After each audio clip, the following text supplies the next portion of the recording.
اب آئیے دوسری آیت کریمہ، اور یہ سورہ حدید سے میں پڑھ رہا ہوں قرآن پاک سے۔ اللہ فرماتا ہے لا یستوی منکم من انفق من قبل الفتح وقاتل اولئک اعظم درجۃ من الذین انفقوا من بعد وقاتلوا وَكُلًّا وَعَدَ اللَّهُ الْحُسْنَى۔ نبی پاک علیہ السلام کے صحابہ کرام کی پھر دو جماعتیں بنتی ہیں، مہاجرین انصار کے علاوہ۔ اب یہ جماعت جو ہے نا، یہ تقسیم، اس کے بعد کوئی صحابی رہتا ہی نہیں، سارے اس میں شامل ہیں۔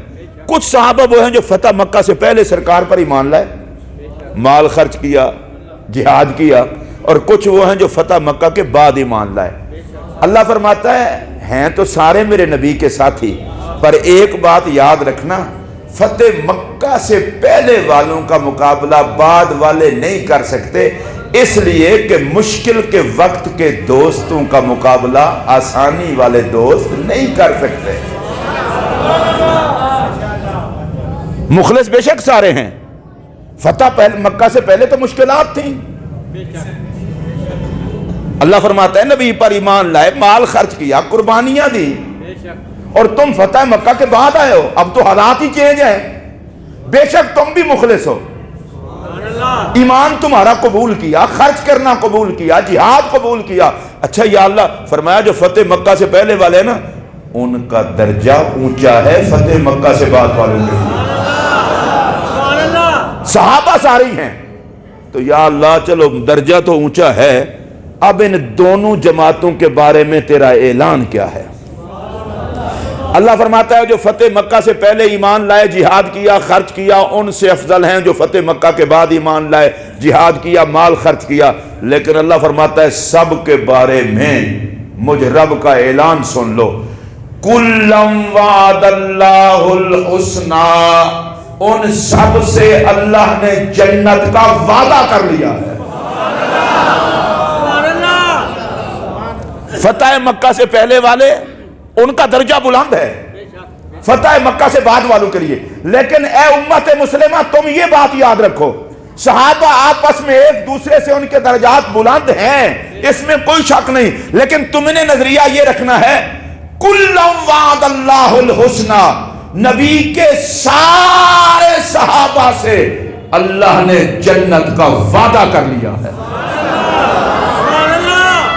اور ان اللہ لا یخلف المیعاد، اللہ وعدہ خلافی، انہ لا یخلف المیعاد، اللہ وعدہ خلافی، اللہ جو وعدہ کر لے وعدہ خلافی۔ اور سارے صحابہ سے جنت کا وعدہ کس نے کیا ہے؟ میں ذرا اس کو دوبارہ چاہتا ہوں سارے بولنے، کس نے وعدہ کیا ہے؟ کس کس سے؟ سنو نا، کس کس سے؟ جو جس پر لفظ صحابی آئے ہر اس بندے سے۔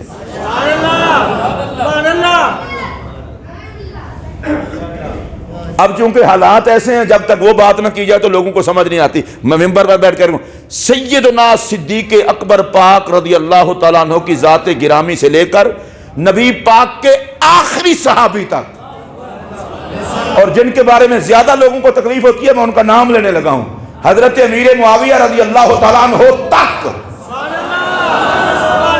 سب صحابہ سے اللہ نے جنت کا وعدہ کر لیا ہے۔ اور اللہ کبھی وعدہ خلافی نہیں کرتا، اور کسی صحابی سے دشمنی کر کے جہنمی نہ بن، اس جماعت سے تو رب کا جنت کا وعدہ ہے۔ اور اس آیت کریمہ کا جو آخری جملہ ہے وہ سنیے، کلیجہ ٹھنڈا ہو جائے گا۔ اللہ فرماتا ہے واللہ بما تعملون خبیر، اس جنت کا وعدہ اس رب نے کیا ہے جو تمہارے حال کو بھی جانتا ہے، مستقبل کو بھی جانتا ہے۔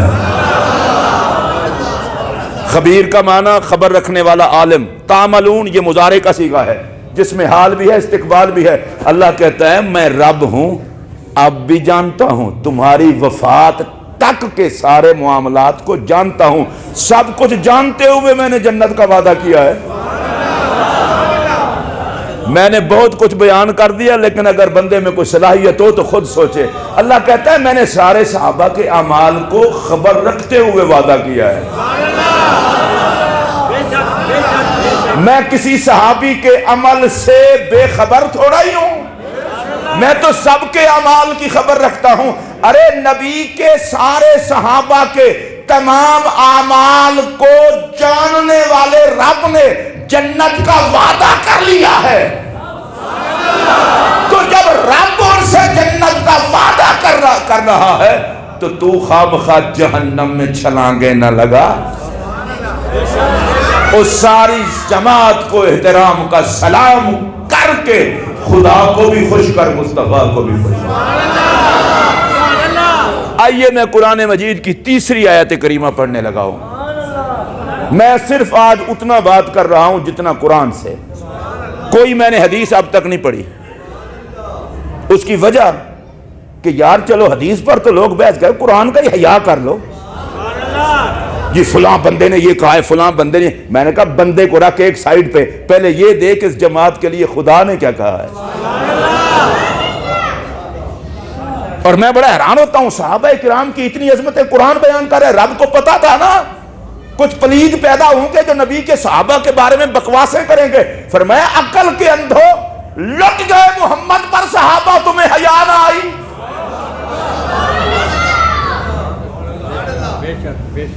آج لوگ مسجد کو 50 روپے چندہ دے دیں تو جنت الاٹ کروا لیتے ہیں، اور جنہوں نے سب کچھ مصطفیٰ پہ لٹا دیا۔ تمہارے کرتوت کیا ہیں، تمہاری کمائی کیا ہے؟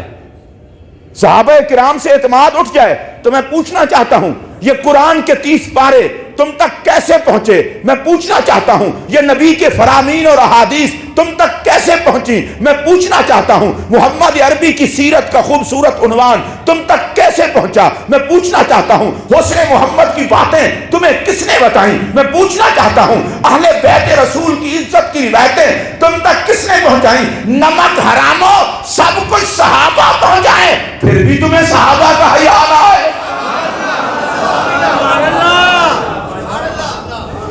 صحابہ اس پر نور جماعت کا نام ہے جو مصطفیٰ سے لیتے ہیں زمانے کو دیتے ہیں۔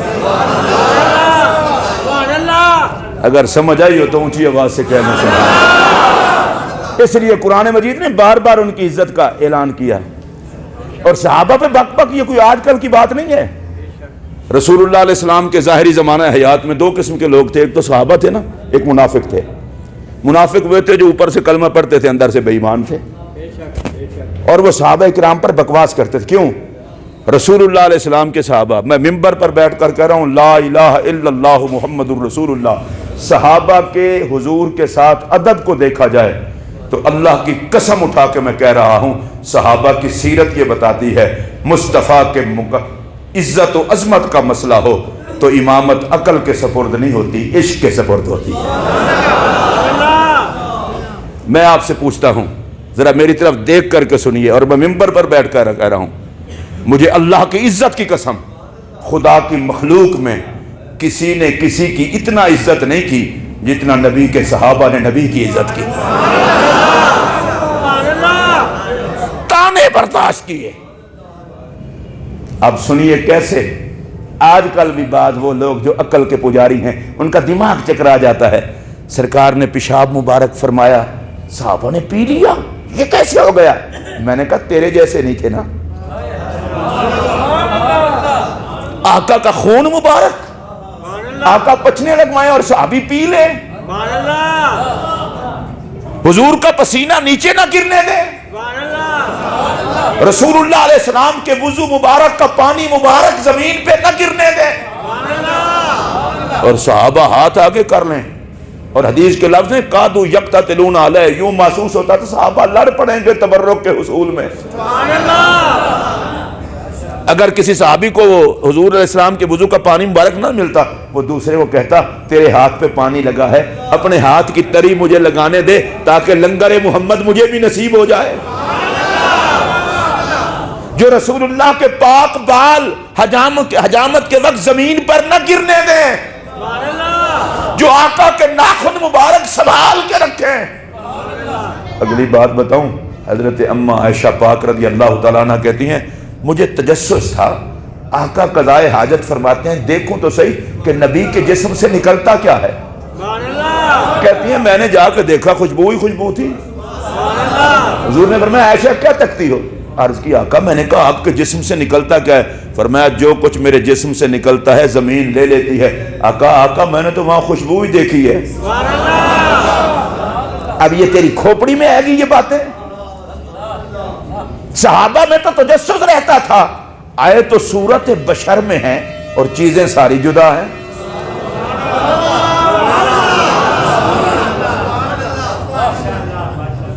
انسان تھے. میں نے کہا وہ تو انسان تھے پر انسا تو کوئی نہیں تھا نا.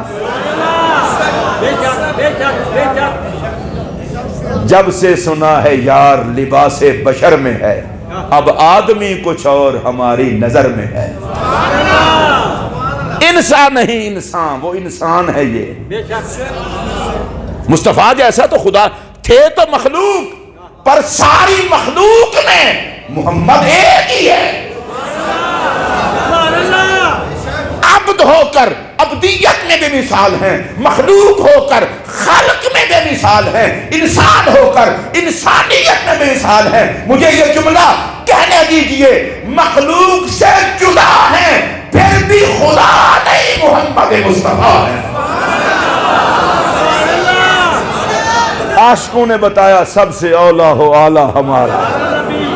یہ عقیدہ رکھ تیرا بیڑا غرق نہ ہو مثلیت والا. مخلوق ہے پر مخلوق میں کوئی ان جیسا نہیں ہے. عبد ہیں پر بندوں میں کوئی ان جیسا نہیں ہے. چلیں سادہ جملہ کہہ دوں اور محبت پوری ہو جائے. خدا نما عبد ہیں. صدقے جاواں تو تو میرے 30 سال لگ گئے تو ہم یہ جملہ سمجھ لیں. معبود نما عبد ہیں. عبد لوگ دیکھتے بندے کو ہیں اور نظر انہیں خدا کا جمال آتا ہے. دیکھنے والے تو کہا کرتے ہیں اللہ اللہ، یاد آتا ہے خدا دیکھ کے صورت تیری. ارے وہ کیا صورت تھی جس نے بے صورت دکھا دیا.